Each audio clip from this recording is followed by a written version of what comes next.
Yeah.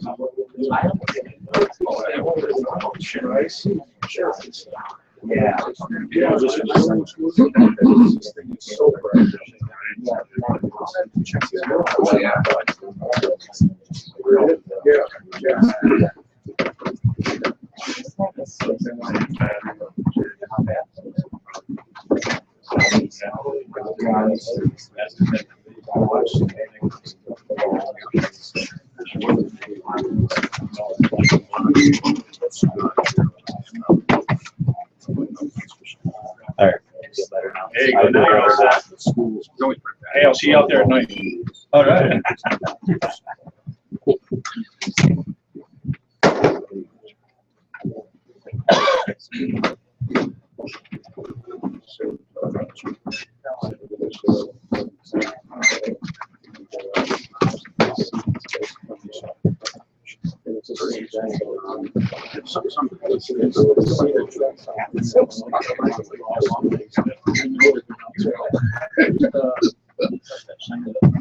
So we will change sleep.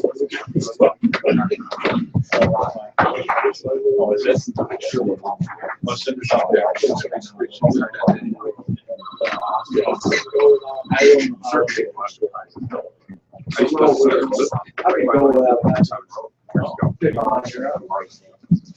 Just makes it more interesting. Yeah. I mean, if you want to be right out there, you can't do that. You say yeah.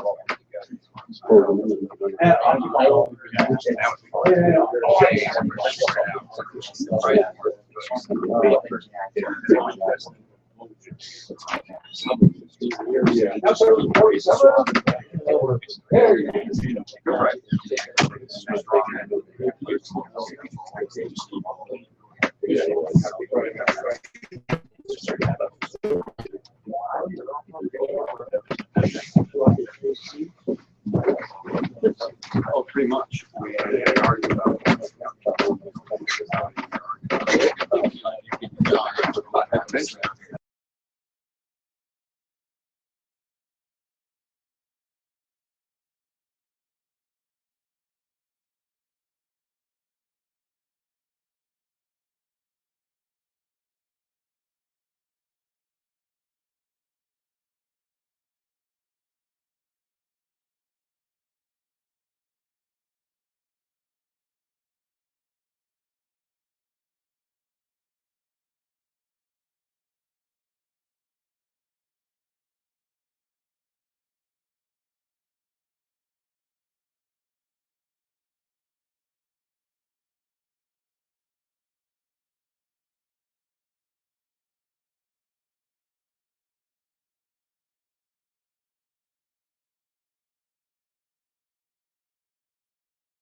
So we got some cold weather and snow, so you start to think ice fishing. I've been ice fishing on my phone. I have an app where I can ice fish, which is nice. It's fun. It doesn't get us the time. My Alpha and Shelf has been ice fishing in my fish tank, and my child's been getting a kick out of that. The goldfish is too. But that's not enough to pass the time. The hydroboat fishing lights and night ice fishing has become more and more popular for a couple reasons. One is we live very busy lifestyles nowadays, and sometimes it's just hard to get out and go fish. Being able to fish at night opens up a whole nother opportunity where, you know, the weekend is shot because you're out doing things with family, whatever, you can't get out. And next option is in the evening. You know, so when everybody's all done, you go out and hit the ice.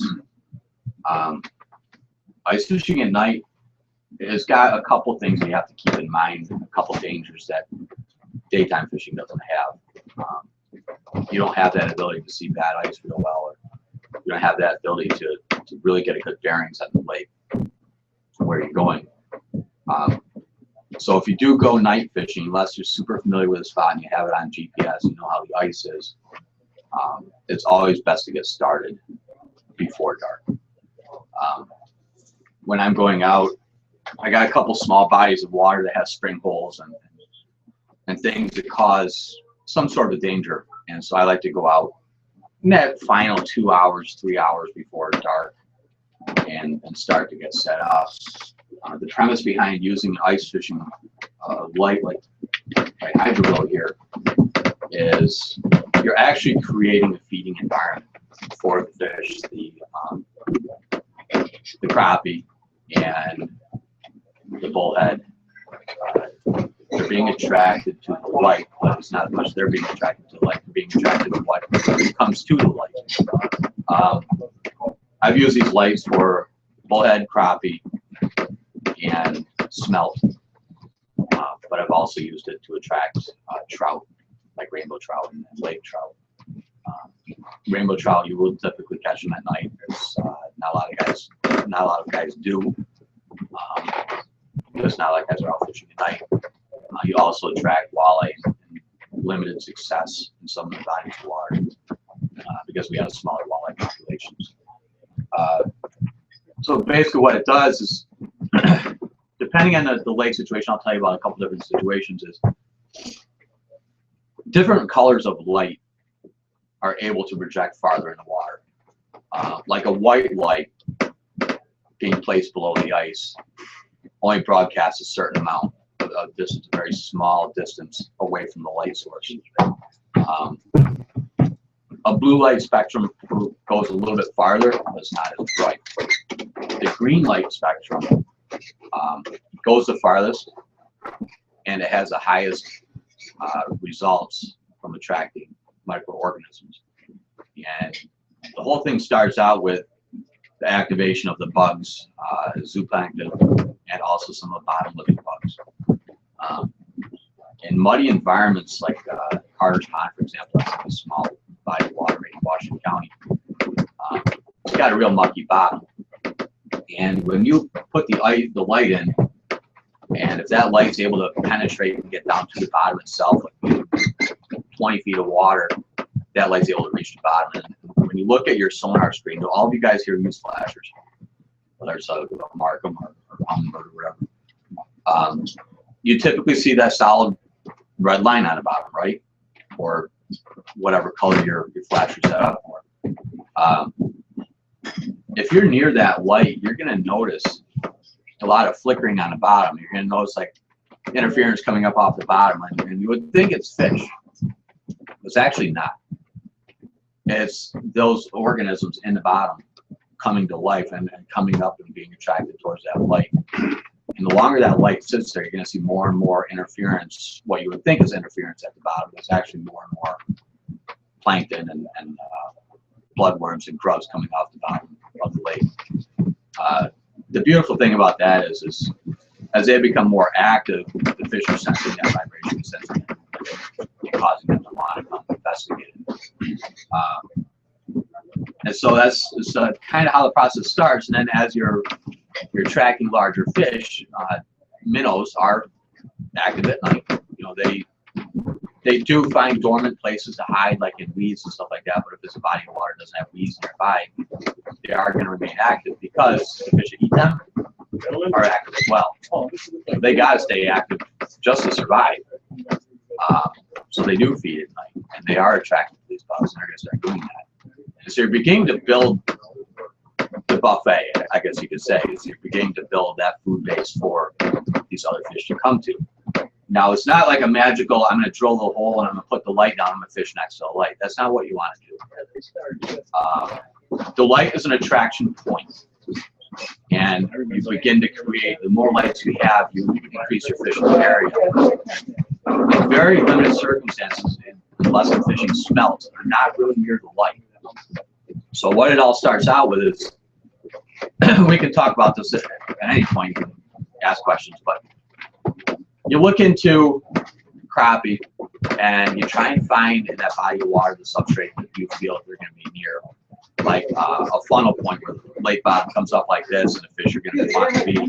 in that center of the funnel where they're able to come out of deep water and go up and then branch out into the weed beds where the minnows and stuff are hiding. So the minnows aren't going to be out in deep water. But you can be up along the center of that. And then you start to fish, you drill your holes in kind of a horseshoe shape around that. So you got the bottom of the lake going up like this, and you start drilling holes to the left side and going back and forth like that and getting further and further away from the light. And then also you take a few holes and you go out into deeper water. The deeper water holes are going to be your indicator holes to let you know the fish are starting to move from the deep. And then you can start poking around, searching the holes shallow. With a hand auger, this process can be time consuming. It can be tiring unless we have very thin ice. What you do is you find that kind of center focal point of where you're fishing, or that structure, and that's where you're going to place your one light if you have just one light. And depending on the depth of water, like let's say we're fishing 20 feet of water, you're going to want to have that light about 10 feet below the ice.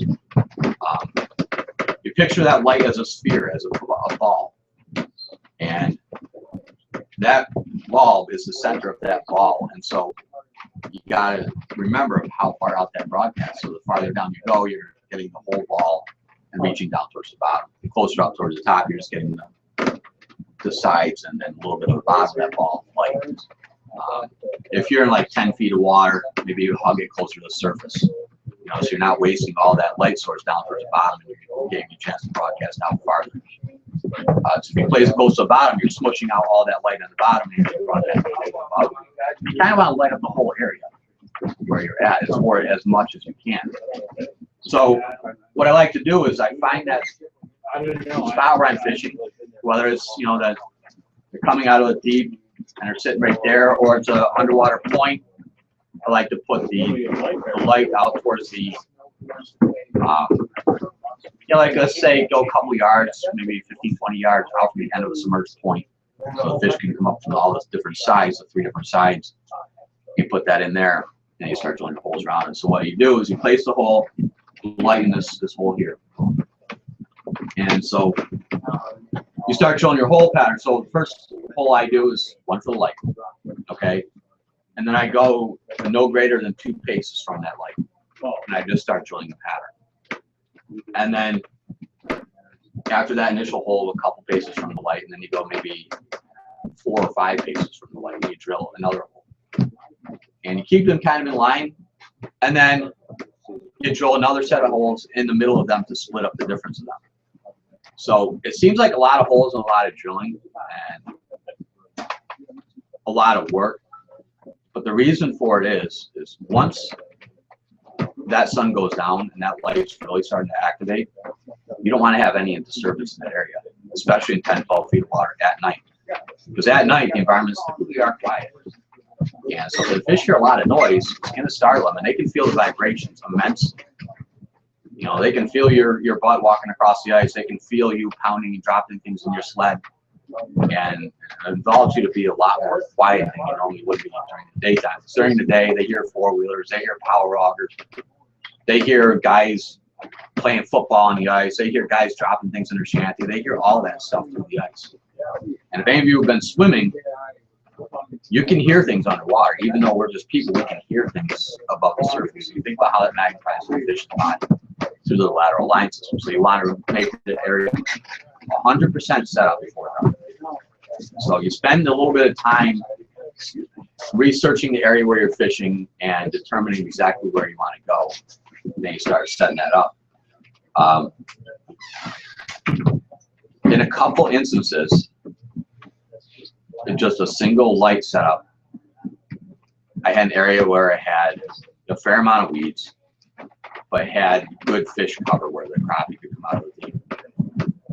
Just off that one size bulb, probably drilled conservatively 40 holes for people. So you're not fishing right on top of the lake? No.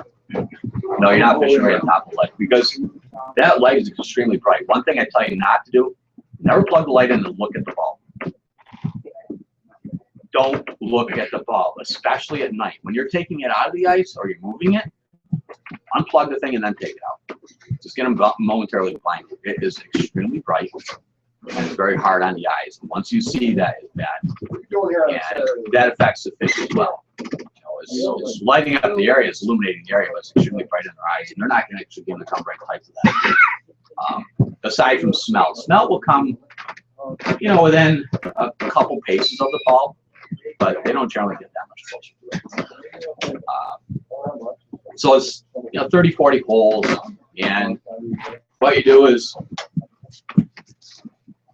you know, it's, let's say it's maybe an hour before dark, you're all set up. You start working the area where you feel as if the fish are going to be coming in from. You start working for there, and you look for indications. And this is not a lazy man's venture. This is not a thing where you're going to pop a hole and you're going to sit back and you're comfortable. All right, I was going to sit here, Jake. If you don't see fish on your screen, move. If you don't see a fish on your screen in 2 or 3 minutes, move. But that applies to all of my fishing, but especially at night, because they're moving around. They're looking for those minnows and the bait that's moving around too with that light. It's not something where they're going to come and they're kind of going to plop right in that hole and they're going to stay in that hole. They're always going to be moving around. Even in Carter's Pond, where there's got a huge population of little fish, they're always moving from hole to hole. There's not going to be a hole that's like super hot all night long. You know, you might pick a couple, 2, 3, 4 out of this hole, and then you got to move to another hole. You start out at where you think they're coming from, kind of as a barometer to let you know what's coming, what's to come. And if you don't see anything out on that side of where you think they're coming from, then you go on to the outskirts of the ball towards your shallower water areas. You start working closer to the lake. And as you're starting to move around, you're going to be able to judge about where the fish are based on movement. If you're not seeing a response like right away in like 2 or 3 minutes out to the outer section, just keep working shallower and constantly moving.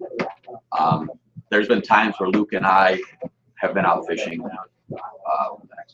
Summit Lake. We've been out fishing that, and if we sat still for maybe a minute and a half in a hole, that was a long time, because in Summit Lake especially, you put the sonar down, if you see a fish there, you got to drop that lure down then, because that fish is gone in seconds. And so we do that. We catch that fish then, and we immediately move. And in that lake where we're partner fishing, we're both fishing together, if I see a fish here and he's over by you and he sees a fish, if my fish moves and I don't catch him, I'm going towards you, because there's somewhere between us. And so we constantly use each other as a gauge of where to go. It's like some of these fishermen are very independent, like, all right, well, you're going to fish over here, and I'm going to fish over here. It's a team working thing where you guys are working together and helping each other find fish. And there's no time for being bashful. You've got to be right with each other, right on top of each other. And in many cases, I go above and beyond, like I told you, 30, 40 holes. Some of my cases, I really go crazy. My holes are, no exaggeration, 3 feet apart. It's that much because, for one, they're relying on vibration, not as much on sight at night. Okay, you are using a glow lure like this caddy jig, and you're always charging that lure. Every time you bring it up, you're either charging it then or every couple times. And when you pull it out of the ice, you want to make sure that thing's glowing when you see it and drop it back down.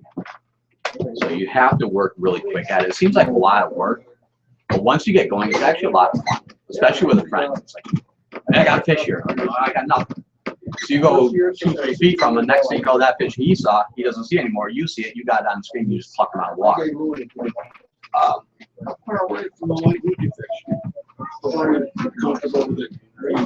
With the 1 foot ball, my comfort range is probably about 50 feet. Yeah, maybe a little bit less. I go out 50 feet because at 50 feet, the light is just barely getting there. But it's kind of a barometer is what's around. So you're not really working the light as much as you're working the surrounding environment. Probably 40 feet or so off of the 1 foot bulb. The 2 foot bulbs, I can fish an area that's probably 120, 130 feet across one corner of the ice. And if you really want to get a good idea how bright these lights are, you hang it from a tree out in your yard, 10 feet off the ground. And then you look at the ground away from that light and see how far that broadcasts. It'll give you a decent idea how far what it will actually go. But don't look at the light, especially when you do that. Which light stick do you prefer? I use the 2-foot bulbs because they have such an incredible illumination. But the 1-foot bulb is great if you are in a smaller area, more compact, or if you want to do a multi-light setup. If you want to do a multi-light setup with 2-foot bulbs, it can get pricey. In some of my instances, I'm setting out 3-4 lights, and I'm setting up 2-foot bulbs, and that can get pricey if you're buying bulbs. Now, what's your runtime on a fully charged deep cell battery? Well, actually, you're using just a 7 amp hour, 12-volt battery. Same thing as in your Vexlar or your Markham. And I left one plugged in my garage once on a cold night, and it ran for 20 some odd hours. If you had a really heavy snow cover on the ice, would you use that during the day? You'd be surprised. A heavy snow cover on the ice, you still can see very well under that ice. The theory is it's always darkest underneath the ice, even with a snow cover on. I've done a lot of underwater camera work in Lake George. The visibility down there is ridiculous. Even on a cloudy day, 30 feet down, I could see 20 yards away from the hole. Just fine. So it wouldn't be a huge benefit during the day. During the day, it would. So it's entirely a nighttime thing, unless it's like. What about murky water? Would it help you or no? Murky water, it would. Like a muddy, stained environment, then it would help you. Like the Champlain Canal, for When they example. open it up, you get it up further up into South Bay and Dresden. Yeah. They open the locks. Yeah.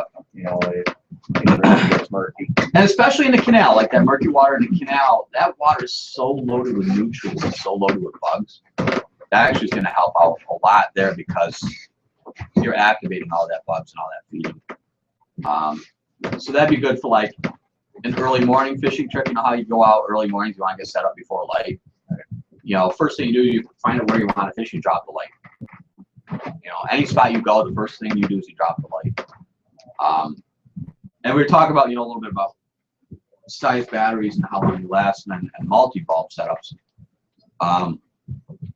Use just a regular old 12-volt, 7 amp hour battery. And when you say that, like I've got one that big. Yep. On for my the Ranch Fish Finder portable. Yep. Something like that would run. Yep. More than enough for the night. Oh God, yeah. I run 2 bulbs per battery sometimes. Some of these cords, like I've extended my cords a little bit. And so I'll actually place the battery here in the middle somewhere, and I'll send those 2-foot bulbs out quite a ways, and I'll have 2 different bulbs dropped off a single battery, and they'll run just fine. There's actually been an occurrence where I had it running off my car battery, but my vehicle's on the ice that year, so it kind of worked out. At what point, how long does the process, would you decide to pick up and move your bulb to another location? You're in it. Once you set up, there's no deciding to move the bulb to another location. Okay. Once you determine, and this is where you got to spend some time and ask some questions or do some research about your area. But once you set that bulb, there's no moving the bulb. You're starting a process. It's a time-consuming process. You're creating an environment, and you're in it. If you have multi-bulbs, it's great because it gives you more flexibility to fish a larger area, especially like a friend or your son or daughter, whatever. A couple indicators to help you out with like that. Do I move? Some of the questions you want to ask is you go out and on the ice during the day and start talking. Hey, you catch crappie over here at night or right close to dark. You find out where other guys are fishing right close to dark where they're catching fish. And you go there because they're gone. It's not my spot. I hear far too much that you're fishing my spot. I'll tell you right now, none of us own Lake George. None of us own Lake George. None of us own any of these lakes. When another guy comes up to you and says, "This is my spot," I have GPS numbers that I've shared with certain people, and I have numbers on a part of Lake George that myself and an older guy I met 25 years ago that he fishes here. We just met each other on the ice one day, crossing paths. He fishes these hours, I fish those hours. And we met each other one day. I've never seen anybody. I'm like, yeah, this is my spot. This is where I always fish. We compared GPSs and we had the same exact length. We just fished different hours. You know? So you talk to guys and find out where they've been having successes catching fish in the evenings. And if you don't find guys that are catching fish or able to tell you about catching fish in the late afternoons or early evenings in a spot, the next best thing is talk to the guys about the morning bite. Where are they catching the first thing in the morning? Fish do move and feed at night, but they're not moving great distances. It's kind of like us when we get home from work, we're going to bed, and we're getting home. So that's what they do at night. They move into an area they're kind of so this is where they're going to stay. It's not great distances to travel. If you started that early in the morning, say you get there, start it up, you shut it down, comes daylight. Yeah.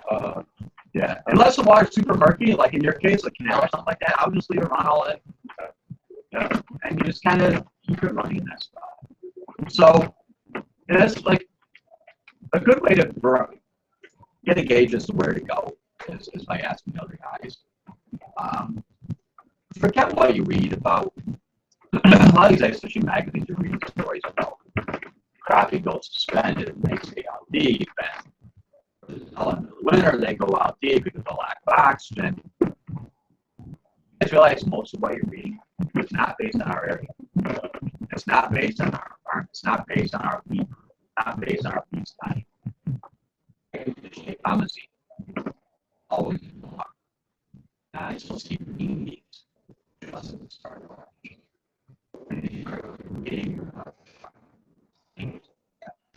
read articles about crappie fishing and bullhead fishing and catfishing out here at night, or even in the daytime. Most of it doesn't apply to us. Unless you talk about some of the early season stuff where they're talking about weeds, then you can apply that to our entire season. You really bring it solid. Your best knowledge around here is some of the guys upstairs for myself. It's easy to get discouraged. Like I can't deny the fact when I first started crappie fishing at night, I was very discouraged because I was thinking, wow, man, and I started this many years ago before this slate came out. And I was discouraged because I thought I was in all the wrong spots, and I stopped to think about what I was going to farm ourselves in. That was the success key.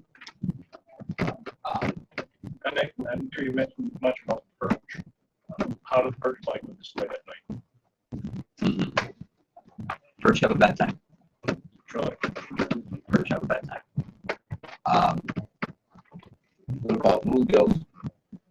That's a fun thing about bluegills is you will catch them at night, which is kind of, it surprises guys. You can catch bluegills without a light up until maybe 9:30, something like that.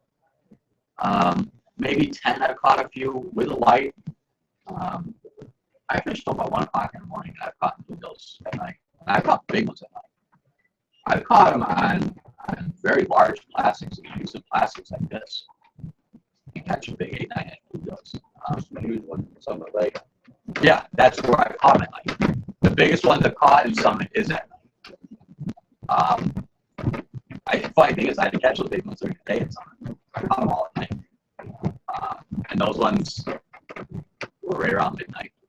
You actually catch a largemouth bass at night. That's another indicator for you. If you're catching bass, you're near crappie. Bass and crappie, they love to hang out with each other. And if you're catching a lot of little things, largemouth, published largemouth, you're crappie. They eat on the same things. They live in the same areas. They eat bluegills. They eat baby perch. They eat minnows. They're all in the same spot together. And they don't compete. You use a boat in summertime? You can. Yeah, there's guys who use them in a few lakes in Vermont for rainbow trout. They use them in Glen Lake for rainbow trout at night. Paradox at night for rainbow trout as well. A couple of lakes for rainbow trout. Roll Lake. Yes, yeah. I forgot about that. It's pretty good, right? So you can use them at night as well.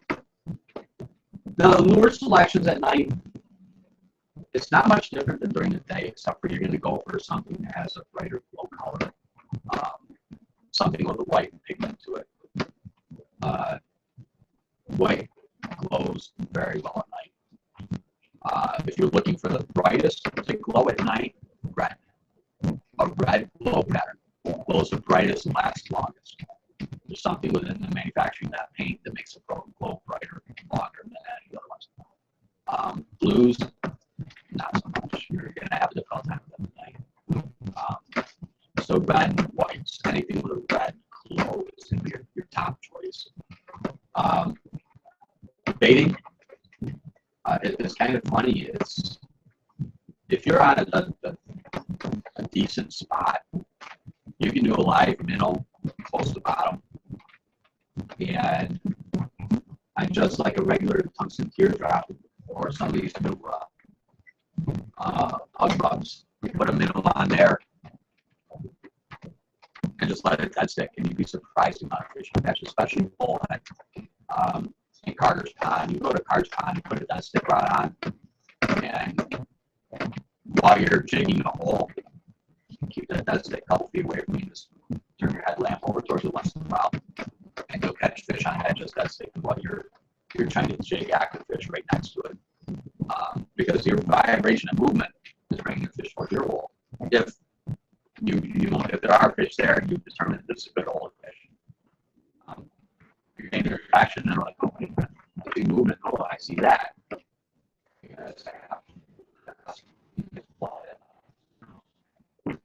While jigging.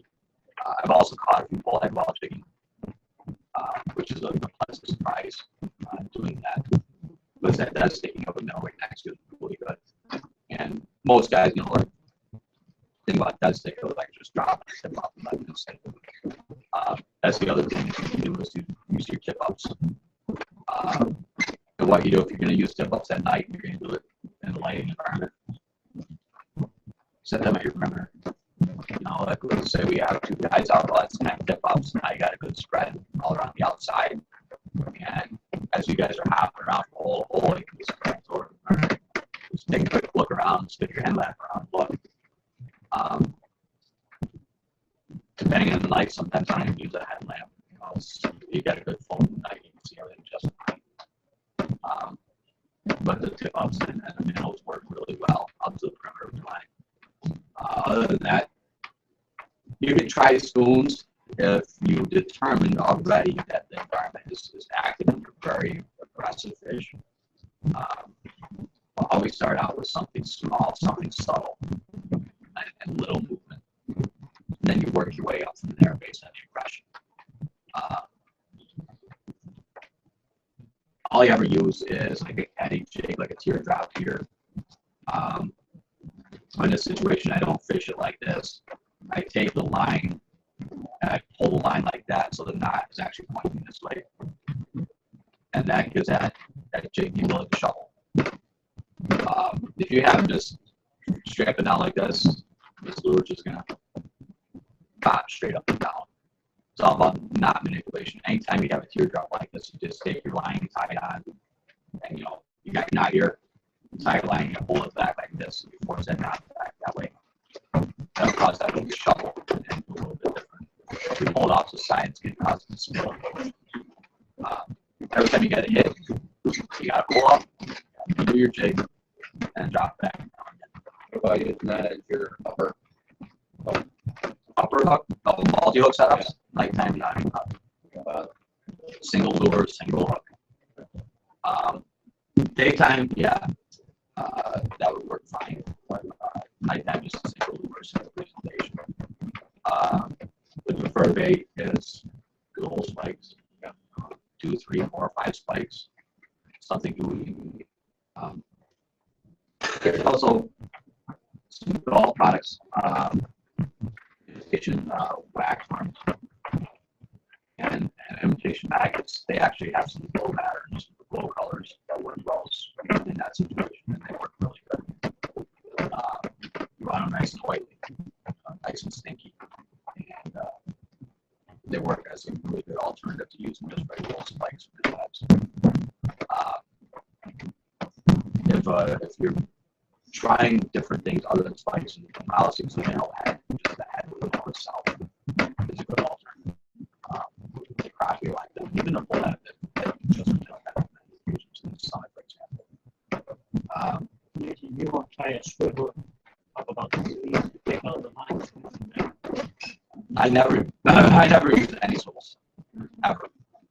I like direct contact with my line. I like direct contact with my lure. Line twist is an issue that everybody talks about and how to counteract it. This line says you got to do this. That line manufacturer says you got to do this. They make different lures, different reels, and putting in swivels. Really, a good key to counteracting line twist is when you first start fishing. That first drop, you just stretch your line and you hold it between your fingertips. It's like fly fishermen. Our tippets. We have this little piece of leather on our vest. We take that down and stretch our line out.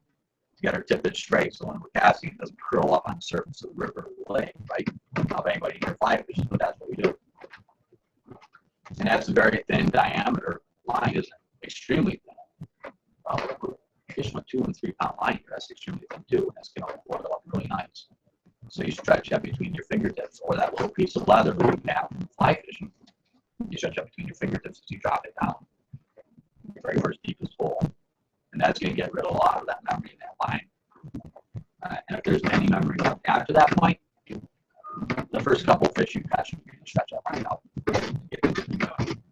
Ever since I went to inline reels and Yeah, it helps. it's almost non-existent. It helps a lot. And even with the inline reels, you still want, and some guys, depends on the line. You might put it, what kind of line are you using? I'm using Berkeley cold weather line, Okay. and it's got almost no memory to begin with. Yeah. And when you put that on the inline reel, you can just forget about it. Yeah, so in that case, it's perfect. But if you do have that line twist issue, hang on the line. The Berkeley cold weather, Berkeley micro ice, and Portland ice lines are the ones I use. And I use, I don't know how many schools here. Probably more than the average. So do you use the colored line? I like the, it's like a greenish tint to it. But I use like, Screen? yeah. Occasionally I use clear. In Cortland, I use the camo. My eyes aren't getting any better every year, so I gotta find something with some color pigment to it so I can actually tie a knot. Otherwise, it's a bad issue. What about those little clips where you can get on and off jigs? I used to use them for perch fishing. But it's what happens with using the little clip track with your lure is you're taking away from the action lure. You can't use that knot to manipulate the lure. If the fish are biting really sensitive and you don't have a super sensitive rod, a little lure sitting in that little ring gives that little lure the ability to move different directions. Sometimes it's like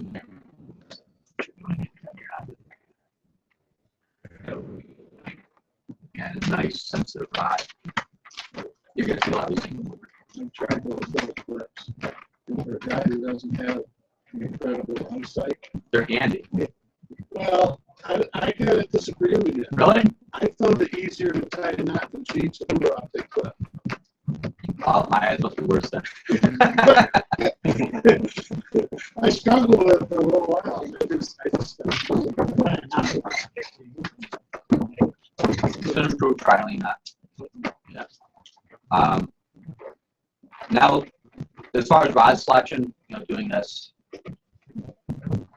is actually for nighttime net staking, something this nimble is extremely useful because you're going to notice that minnow is constant movement of the minnow, and you're going to notice like a pattern or a rhythm that minnow's doing. When you see that pattern change, it's time to stop. What you're doing, you look at it. Like if you see that rhythm like really going crazy, you know something's going on. You know that fish is getting scared, or getting scared, or if you see it just stop, the middle throws, something's going on, it's nothing that a reason to keep an eye on. Dead sticking, minnows at night, you don't want to have a rod that's really taut. You want something super flexible like this. Because you're dead sticking, yes, I mean, you're dead sticking means the premise of just putting a rod down just letting it sit. But you're actively fishing, you're actively watching. If you're using a heavy rod, you're not going to see that movement. A lot can happen down there. When you're targeting bullheads, are you going to the bottom or will they actually come up? Bottom to about 5 feet up. I've Really? you've seen higher on some of the lakes you've been in. On most of the lakes around here, it's usually right around bottom 5 feet up. Couple lakes in Vermont, you've seen like up off bottom to maybe just under the surface. Just depends on local bullhead population. Jigging, you know, the rod that I use for jigging at night. There again, you know, let's say you're targeting crappie. Got a positive bite and a negative bite, right? Positive bite would take the rod tip down. Negative bite is where you see the rod tip lift up. So the little lure on there, when your hand's sitting still, you're going to see just like a little bit of flex in the tip. This is where you have to have ridiculous concentration. So even with a slight lure, if you have the right rod for your lure, you're going to see just a little tiny bit of a curl on that tip from that lure. You should at least see some tip movement of just the weight of the lure on there. If your lure does not move the tip of that rod after you tied it on there, your rod's a little too heavy for what you're doing. Because you got to at least see that.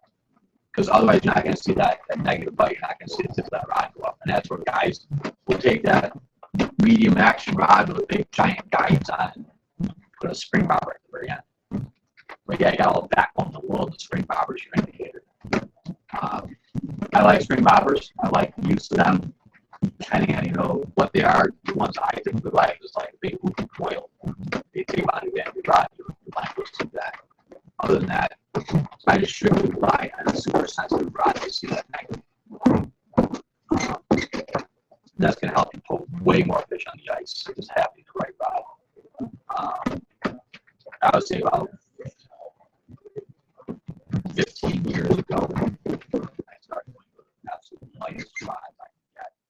You know, something like this shaker here, or the HTs, and Jason actually stick. I've gone to super light rods, but also I've gone to super small tips. A bigger tip like this, you know, like a 3-foot guide. You got the 4 there, and you got the 2 feet. That's just adding weight to the tip, and that's taking away from sensitivity. I have sensitivity problem in my hands, so I have to have something that's super sensitive, and I don't worry about the period. So smaller the tip gives you even more sensitivity to it. A lot of guys say, "Oh, my guides freeze up. My guides freeze up." Well, my guides don't freeze up because I'm always catching fish and always gluing the rod out. You're just sitting there and it's so confined. Yeah, guys don't freeze up. But nothing more than sticking the thing in the tip of your mouth, and just giving it a good lick, or you just rub a little bit of Vaseline on there, and wipe it off. That'll keep it freezing. The water's not going to freeze the Vaseline. And even at a pretty cold temperature, water's not going to freeze the Vaseline. And it'll keep your guides nice and clear. I know it seems crazy to be putting Vaseline on your guides, but that'll help you freeze up. Some guys do river fishing to do that as well. So it's a benefit, it's something to try. I think I covered a little bit about everything, including rod choice, but the big thing is you got to move. You got to do a little bit of homework, talking to other guys, and finding out where they fish early morning or where they fish late afternoon, because those guys are gone. You definitely want to be safe on the environment where you're going before you get there. So when it gets dark, you're fumbling your way around back toward shore, or you're fumbling your way out to the spot, you know, safe travel paths. Now, I guess you're gambling, but what typically weight line you're using when you're going after panfish or crappies? 3-pound line is absolutely dead nuts heaviest line. What if you're in an area that you just, I guess you could say you take the chance, you know, that there's pike and all that around it, you just, no matter, you're going to And multi-rods. Yeah, I mean, it's whatever. I mean, I got, my father once told me, so you got enough lures to where you can use a lure every single outing and throw it away at the end of the day. You've got enough to last you a couple years. So if I lose a lure to a bike, trust me, I got 3-4 of the same thing in my bag to replace it. 3 pound all panfish is hands down the heaviest I use. I don't go any heavier than that. 2 pound is about my average. Nighttime line and tying on multiple rods, but I think multiple rods nowadays goes without saying. Most guys carry 2, 3, 4 rods. Then have all your rods tied and ready to go with different lure selections before you get there. And then if you found one particular lure that's doing really well, in between, like let's say you 2 guys are fishing together while you're fishing, you take a break, you tie on a spare rod with that same exact color. So one of you still is actively fishing.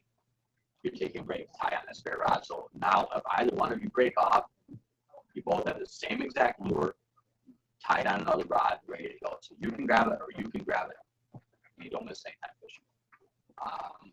I know it seems like kind of crazy, like, you know, having spares like that, but that comes from my competitive background where I competed to go ice fishing and during tournaments. So I've had backups in my backup.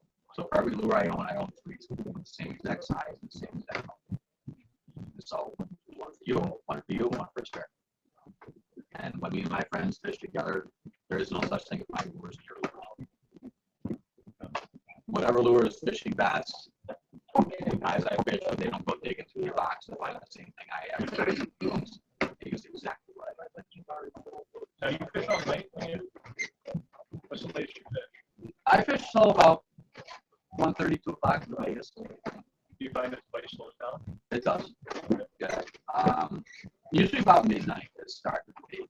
And then by midnight I'm also starting to fade as well. Yeah. But by midnight, your fight does start to fade out a little bit. It's time to start happening. Yeah. You fish like very much? At night? Yeah. There's crappie in that lake. And myself and a few select individuals have been fishing it at night and in search of them. But at this point, I have not targeted and nailed down exactly where they are in that lake. Right. But I do fish at night, and I'm one of the very few guys. If you see somebody out there at night, you see a bow on the lake. More like they do. Yeah. Nice. So far, all I found is a few scattered crappie in a couple different bays. But I found ridiculous amounts of smell. Yeah. That is frustrating because, yeah.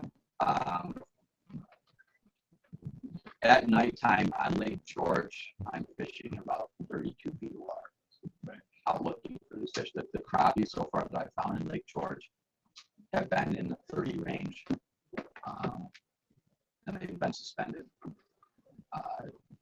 Late season, I have seen on camera crappie down in about 6-8 feet of water. I also ice fish perch. I fish perch in about 10 feet of water at the end of March. I'm not the last guy off the lake, but I'm pretty darn close to the last guy off that lake. Yeah. I think last year is myself and Rich Ortiz and another guy. They had me beat by one day, and that's because I had to work. But we were the last ones on. Just one day on the lake, we were in 10 feet of water. So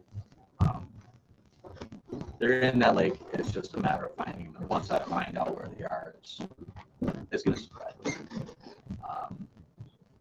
Consider trying Warren Bay. Consider trying by the Sagamore. Not near the bridge. More towards the. I would say no, more towards the northwest side of that bay, over in the corner there, over in that side.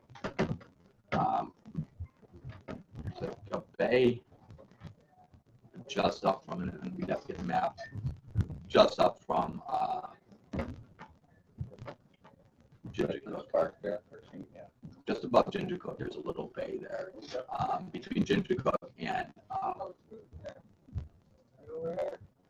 Shelving Rock Bay.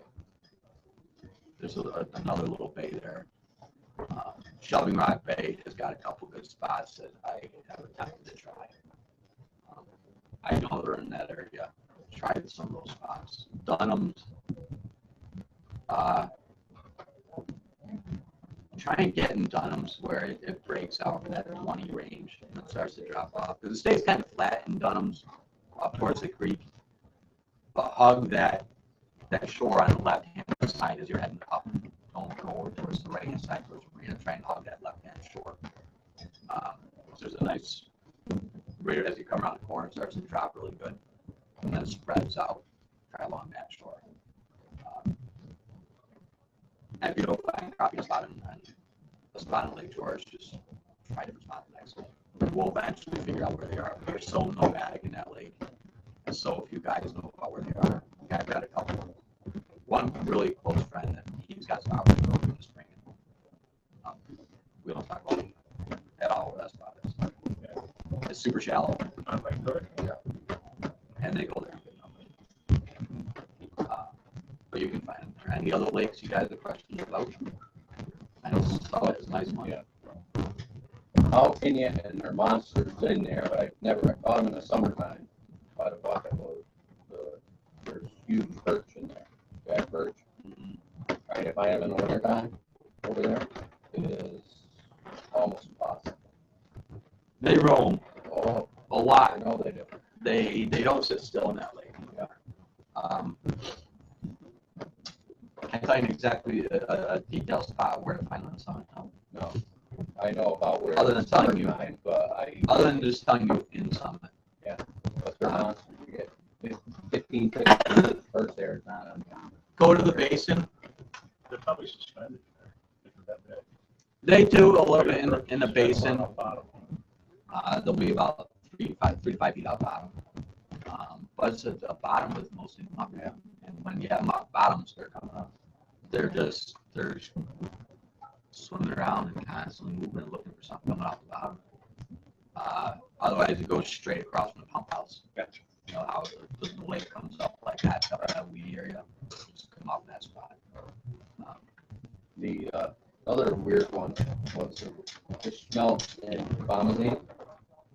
This is going to sound crazy, like Champlain, you know how you use for cannibals, you use the end of the tail as your bait. That doesn't work in bombazine. We found at grubs, and like a goldish blackish for some reason, like a Haley or similar to Haley and Kodiak. We only had one, and he was catching them all, and the rest of us weren't catching any. We talk about the nighttime or even. I think you would ask about late evening perch at lake. Yeah, lasts about a half an hour. In the water, those fish will stack 20 feet deep, 20 feet thick, because they migrate.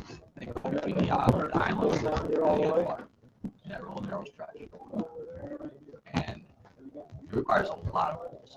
When I go there, I'm fishing with 20 guys or something like that. We drill literally hundreds of holes. And once you find them coming in, they go from the dam side and they work their way up the lake. You start out towards the dam side. Once you find them down there, you got to be ready to go up the lake because they're going to be passing through. And they will be 20 feet thick. We fish sometimes 3 to 5 feet from each other, maybe even 10. I brought my line up and I had another guy's line tied to it because he swam over and grabbed that line on his way by. That's fun with that. Grab that one. Like that. You know, we got brought the close like that, and then he sets the hook and falls off the bucket. It's great fun. Now, have you ever tried targeting perch to see if you could get them to bite at night? The reason I say that is that I know behind on the Steel Pier. Yeah. And I've seen perch over there at nighttime under the lights and I've caught them. Mm-hmm. I've never tried, never targeted.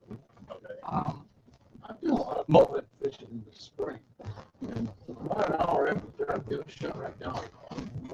Yeah, they'll just steal your worms right until an hour after dark. Right. And they shut right down. No, I'm saying, but what I'm saying is with the green light, you gotta be over here off the Steel Pier, the lights are on most of the night. And the whole time that the lights are on, you can see. But their environment changes. I mean, you're that's open water as opposed to through the ice. Right. Um, Yeah, that's true. once the ice hits the lake, that it gets immensely more dark to them than during the summertime. But you're right, I have seen them there as well, just hanging out on the pier. Yeah. And I've caught a few, but it's bright down there. I mean, it's super bright. I mean, it's bright enough to where you and I can see bottom. We can see fish Right. out there. Did you use the camera during the nighttime? No, the only time I ever used the camera at night is before I started using these. I was using the camera at night as a light source. That's all I ever had it down there for. I would drop it down and turn the light on and walk away from it, and I'll start catching fish near it. Out of curiosity, you know, wiring tactic is we can slam the white perch in the summertime. Yeah. Ungodly. You know what? I couldn't even have And in the wintertime, for some reason, I've never Don't once catch that. targeted white perch, and I couldn't even answer that. I've always steered clear of them about and yellow perch and sunfish and bluegill. Any other questions about any specific bodies of water you guys are on, or if you're looking for spots? But felt like,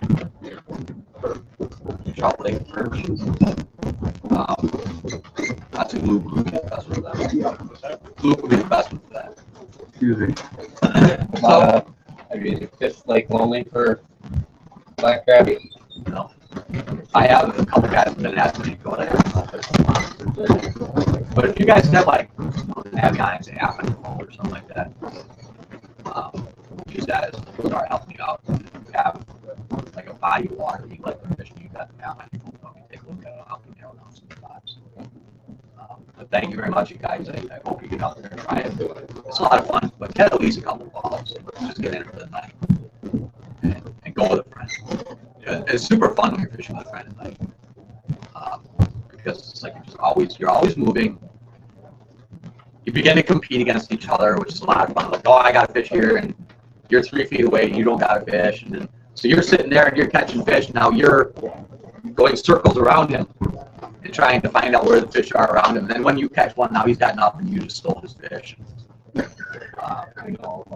It's a lot of fun. At night. That sounds like fun. You're not You know, you're not machine. no. You're just gonna- Oh, no, yeah, no. At nighttime fishing, you're fully mobile. There's no shanties. There's no heaters. There's none of that junk. It's straight up nighttime fishing. You're moving.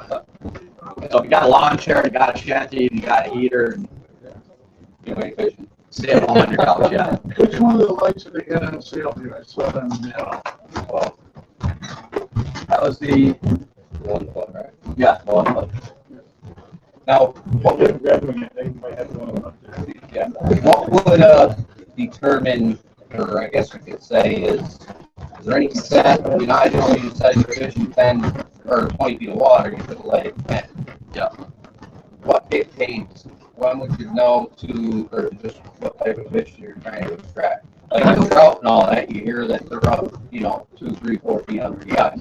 You probably would only want to put that down in that range, right? Exactly. What dictates a lot of it is just the sphere of what that light covers. If I'm in 10 feet of water, that light, depending on how murky the water is, maybe a couple, 3 feet below the ice. If I'm in 20 feet of water, that thing is at about 10 feet. And if you're in, say, like, you're in a spot where you're 95 feet of water, what would you put? I wouldn't be using You 90 wouldn't feet use of water. it, right? That's what it is. Yeah. Okay. Because you can smell fish in 50, 60 feet of water. You can smell fish in 30 feet of water. The other thing You is, can probably pull them up with the deep too, though. you can if it's broadcasting down Right. over like 60 feet of water. Over 60 feet of water, I've never even tried, never had a reason to try. Because everything I've done is always less than 60 feet. How much wire is on that? 20 feet, yeah. Maybe get it down to 20. Yeah. No. I don't know if they've changed in how much the bulbs sink. The tuba bulbs, they sink like lightweight. They wash the whole oil around the hole. Just keep an eye on what can tie it up. Make sure it doesn't just go. What do you tie in the other end of? What's that? Like when you drop that down, you're just relying on your battery. I'm just holding it out of the battery and set the battery on top of the wire. Or I put the battery in a bucket, and I wrap the coil around the handle of the bucket. Now, if you hook that to your battery, if you mark them or you mark them running, No, you got to set. You do it on a separate battery. you gotta have a separate battery because you're moving. You can't hook it to your flasher battery because now you're just anchoring yourself. Now you're stuck. Unless you're smell fishing, you know it's a spot where you're in your shanty and you're smell fishing, you're not in the shanty. Then you go up in your flasher battery, just have the thing outside your shelter, sitting below the ice. Even a 12 volt, 4.5 amp hour battery will be sufficient for you. They don't draw a whole lot of juice. And 4.5 amp hour batteries, you know, they're half the size of your Markham and Dystar batteries. They're a lot lighter. Yeah, I tried a night fishing some years ago, and all I got is like a marine battery that big, and I dragged that sucker out there. I slid through the snow, and I was like, "This sucks." We didn't get anything, and I was like, "This is Battery, we have your lawnmower. There you go. That's what I do. Yeah, well, I just wanted to make sure it was going to last. You know, you were holding that. I didn't realize just a little guy would take care of that. Yeah. Yeah, I take out a ridiculous amount of weight in batteries. When I'm doing this, I'm taking out my auger. Price the ion. I'm taking out my spare ion battery. If I'm doing a 4-light setup, I have anywhere from 2 to 4 batteries, and I use 12 amp hour batteries, which are even bigger because I can run multiple lights off a single battery. So I have the ion battery, the ion auger, the flasher with its battery, the spare flasher with its battery. That's 4 batteries, right? Then I have my primary light bulb battery, and then 2 other batteries. I got 7, 8 batteries out there. They're all said and done. So I got my flasher, and then I got my spare flasher. So if I'm fishing with a friend who doesn't have a flasher, I got the other flasher with me. 8 batteries, 7 batteries, even 5 batteries. That's tough. Huh? Yeah. Yeah. How about third on the lake? Have you ever fished that for crappie? No, only in the spring. Yeah, I know where they're right. Right by the bridge. Yep. And I fish midnight, use the lights in the spring there. Have it. Yeah, because nobody's around those docks by the bridge. So you just back right into there and just lay up against the pilings. It's crazy because you can see that lake glowing at night in the springtime.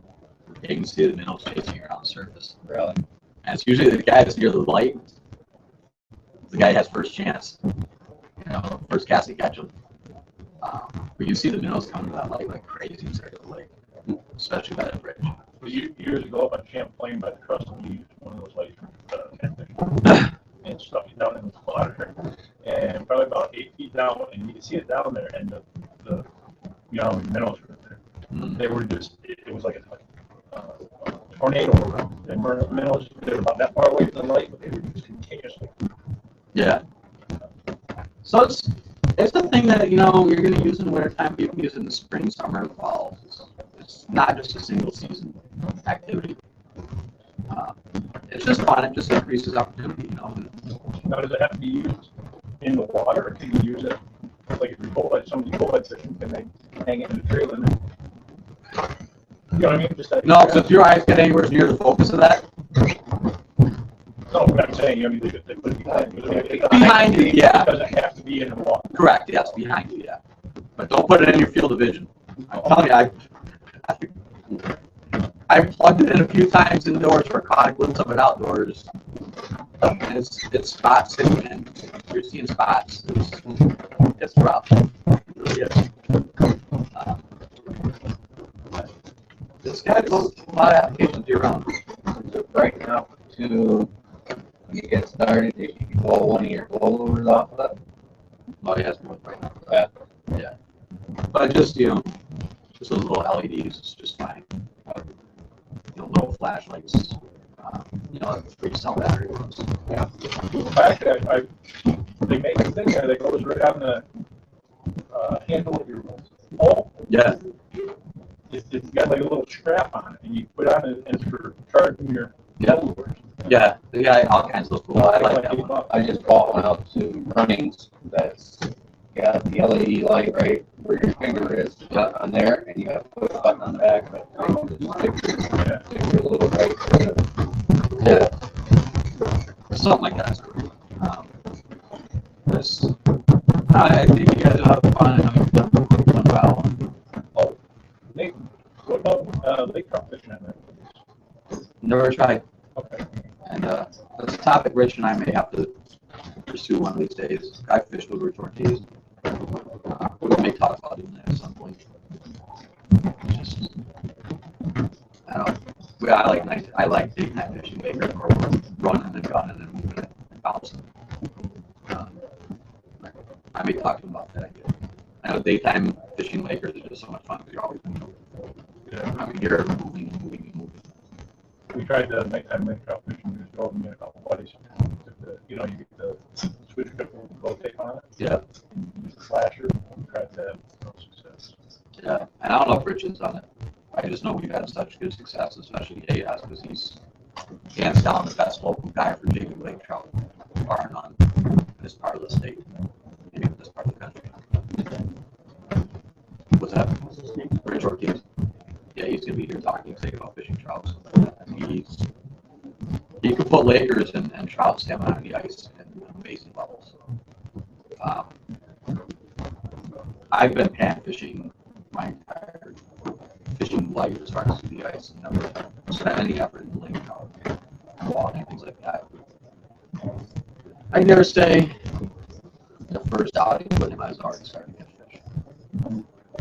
But I had part of it in me and my ability to be able to move and be constantly mobile. Ice fishing, we only have a short amount of time to do it. There's no sense of wasting your whole season sitting on a bucket in one spot, just watching the day go by and not catch fish and say the fish aren't biting. Yeah, don't sit on your bucket in one spot and say the fish aren't biting, because you know what? I can't tell you how many times, especially Tony and I've been at Lake George, he's been at Lake George, he didn't know I was there, I didn't know he was there. And the silly thing was, we were 30 feet apart from one another. Really? Yeah. I was hiding, he was hiding. Tony builds an outstanding rod, by the way. Oh, he does. He's got one upstairs for me right now. So, Ever fished Lake Pleasant? I was catching fish, he was catching fish, he had an uncle nearby, wasn't catching a single. And his uncle's like over there just not catching fish, not catching fish, not catching fish. And we said, come on, finally we popped up our shelters and we looked at each other, hey, I know you're here. Hey, I didn't know you were here. And so what's the deal with the guy saying he's not catching fish? It's like, I don't know. We're shuffling fish out of our way so we can stand up. You know, if they're not biting, move. There's no, especially this season, there's no time for sitting and waiting and saying they're not biting, because they're biting. You just got to start find out what lure they're biting on. You got to find out what speed they're approaching in. You got to find out if they're a negative bite, a positive bite. They will bite. Start out with a moderate sized lure and work down. Like these are the bigger sized tungstens I use at Lake George. I have gone down a really slow day, Tony and I are fishing, and I had a lure on the size of these in 25 feet of water. Yes, it took time for a lure to get down there, but you know what? When it got down there, that rod tip responded. A lot of small ones. A lot of small ones. You gotta keep moving to find the big ones. Exactly. So don't spend your time sitting on I the spot. found the smaller lures I go to and catching more fish. And big one. Yeah. Yeah, you just keep downgrading, keep downgrading. Yeah. Gone are the days for me of the old Swedish pimple. Like Oh, yeah. 25 years ago. I use it for smelt, that's it. Yeah, like 20. I think it's like 25 years ago. Oh, more than that. About 26 years ago, something like that, when I really got into fishing on my own after my father taught me. It was all about the Swedish pimple. Yeah. And I got guides of them. I got boxes of them. Probably will never see the taste of water ever again. You take and you put an oversized treble on your Swedish pimple. Yeah. And then stack a couple of caddy jigs on top with a magnet on it. That's my smell setup. Oh, Yeah. Oh, that. Yeah. The tiniest ones. The tiniest caddy jigs, the slim jigs. Oh yeah. I'm using them. And I'm getting just as many fish on the Swedish pimple as I am on the jigs. Where are you gonna smell? But now, Where do you get the smell? Over in Wells, up by Gilman Lake. It's a nice little lake. But now it's like going smaller, smaller, smaller is really paying off. I mean, you're putting a lot. I mean, did you not notice an increase in your fish volume by reducing the size of your lure? And the mine size. Did you notice like an increase in the volume of fishing? Oh, you're catching? absolutely. Yeah, the smaller I go, the more fish I'll catch. Yeah. Yeah. Plus you got more fishing pressure. And did you also notice that you may have been starting out with a lure about that size, Uh-huh. and then the day was getting slower? Did you downgrade even Yes, I smaller do. than that? Yeah. And then the fishing picked up? I tie on the smallest lure that I can buy. Yeah. In midday. Yep. The smallest lure I can see. Do all of you guys fish Lake George? I only can. I'm from south. I'm from Montgomery County. What hours do you fish the lake typically? Are you off by noon? No, I fish morning. Well, It's like you guys mentioned, I don't know where they are. Lake George, most guys are off the lake at noon, Usually don't know. or even 10 o'clock in the morning they're off the lake, and some guys walk off the ice and they're not biting. I sleep in. I don't go out on that lake until 10:30 in the morning. So the guys are coming off the ice, say the fish aren't biting. I go out the same exact spot, or I catch them just getting ready to pack up. They say they're not biting. I see the lure says they're using something bigger. Yeah. All right, that's about the size that they're not biting. I downgrade. Pluck, pluck, pluck, pluck, pluck. It's like picking blueberries. Those probably real. Yeah. The holes are already drilled when you get there, which is nice. You know where the guy wasn't catching fish, or he was getting a few scattered. All right, well he leaves and the hole's there. That's the size of lure he was using. I put on a smaller lure, and as he's walking away, it's like 1, 2. And he looks over his shoulder and he sees you got 4 fish on this, and he's halfway back to shore. Fine weeks. On these tungsten jigs for Lake George, like you say, off them off the bottom. That's all.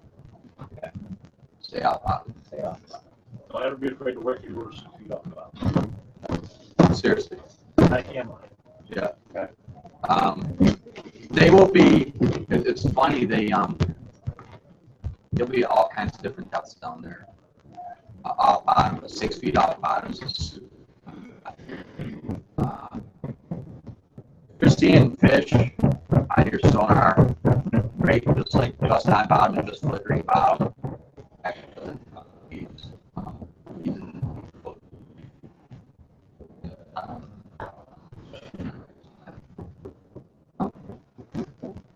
so just fish, 2, 3, 5, 6 feet off bottom.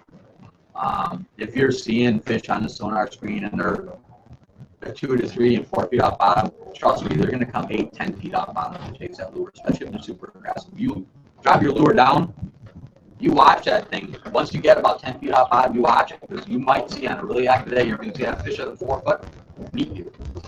So you better be good enough to hurry up quick, close that valve, stop, and get ready to do something. And you've seen that, right? Oh, yeah. Yeah, it's, multiple lures. I stopped using multiple lures 18 years ago. Yes. And not only that, when you put your back large finder down the hole, and if it doesn't show fish, don't think they're not there. Oh, yeah. Don't think they're not there. Put your lure down the bottom and just slowly work it. And They might put be it on a couple top. times. We have If it's an area where you know that there's fish. We have to do that in certain times. We'll do it. Yeah. Let's say next week, we'll do it right. Right. So blending the weeds on your fish If finder. you look at your decks and there's nothing there until you start bringing and you shake it up, you'll see it just right up. Yeah. Well, that's the classic things like this, what I always say is only give a hole a couple, 3 minutes. If they're not there, they're not there. No sense in wanting to sit there and ring the dinner bell with the cows to come home. If they're not there, don't fish. In the open water, if you cast, are you gonna let your popper to sit there, your lure to sit there all afternoon? Cast again. You're gonna cast again. You're gonna cast again. Every single hole is a cast. You think about it that way. So if you go out and you're gonna drill 6 holes, then you think about in the summertime, I can really cast the line 6 times. I don't know many guys only cast the line 6 times in the summertime. You find that fish are in deeper water in the beginning of the season and move towards shallow. No. I can catch perch in Lake George at 32 feet of water all year round. 365 days a year, 32 feet. But they do move shallower in March, at the tail end of March, just when you're starting to really push late ice, they do move shallower because they come off the spawn. And I will catch them in about 10, 12 feet of water.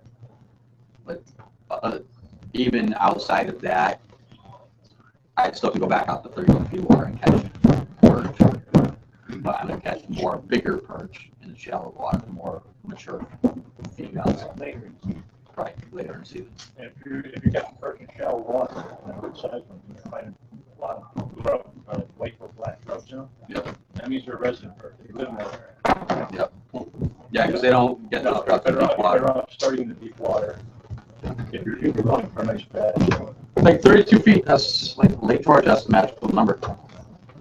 I'm almost convinced that you can go anywhere on that body of water at 32 feet and you're going to get perch. I've seen far too many people in Harris Bay in the community area where they're like 20-something feet. That's the well, maybe so much. Oh, a lot of these. The smaller ones like to hang out in the shallower water. They will go into 100 feet though. Yeah. Last week we caught 2 of them in 100 feet of water. And if you're catching small fish, move. If you're catching little ones, move. The little ones all hang out together. It's like a bunch of little kids. They're all going to hang out with each other and play with each other and be safety in numbers. Get away from all the kids and you find the bigger adults not far away. The bigger adults are going to go out monkey around those faster. The little ones are a lot faster than 2 adults. They're going to get 7, 8. I love going to pick over there. Yeah. I love going to spots where guys just walk off the ice and hold the creek really well. They go catch fish. But there's nobody will deny the fact that I do a lot of holes. I went to, where was it? Oh, I don't know this stuff. Oh, Glen Lake. I went there with 2 guys that work here, and we drilled an entire bay up. An entire bay. We just went. Where was this? Glen Lake. Oh, okay.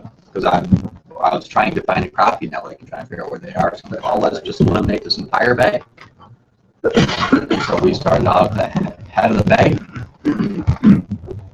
worked our way back in, nice straight line back and forth, back and forth, back and forth, until the entire bay. Every 10 paces. No, they weren't that bad.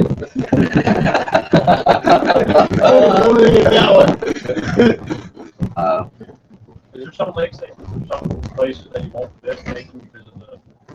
I mean, that's not fishing. I eat a ton of fish. I eat 600 to 1,000 perch a year. I eat 600 to 1,000 perch a year to me and my children. Are there any places I won't go get them from? No, because I know the grubs are harmless. I know it's just a matter of flicking the grub out with your knife. It's just that mental fog effect. There's a grub in there. You was bad, but there's some places where they're. If they're really loaded with them, I don't even bother. And if you look at the side of the fish, you see a bunch of little black spots on the outside of the bottom. Water fleas. It's a pretty good indication that fish is loaded with throwbacks. Yeah, especially. And you can check the gilt plates actually. Yeah. So if you notice a lot of those black spots, it's just awesome. Not to be some mates out in Lake Georgia. All right, gentlemen. Well, download the ice fishing app until lakes freeze. So you get some taking at Right now, the lake temperature is still 40 Is it really? in Harris Bay, Gums Bay. It's still warm up for you, son? Yeah, I was just out 3 days ago. So your boat's still going. Listen here, it's just, you want to put in the summer again. There you go. You don't talk about the lights, can they take that? Yeah.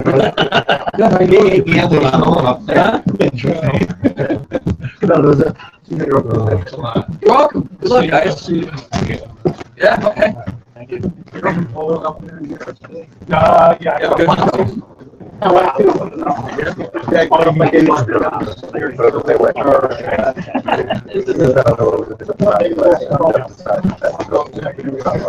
Yeah, caught me by surprise. I got the Christmas shop at 5 in the morning. There's this white stuff coming out. No, I got it. Real. They allow him in your seminar. You go out. Yeah.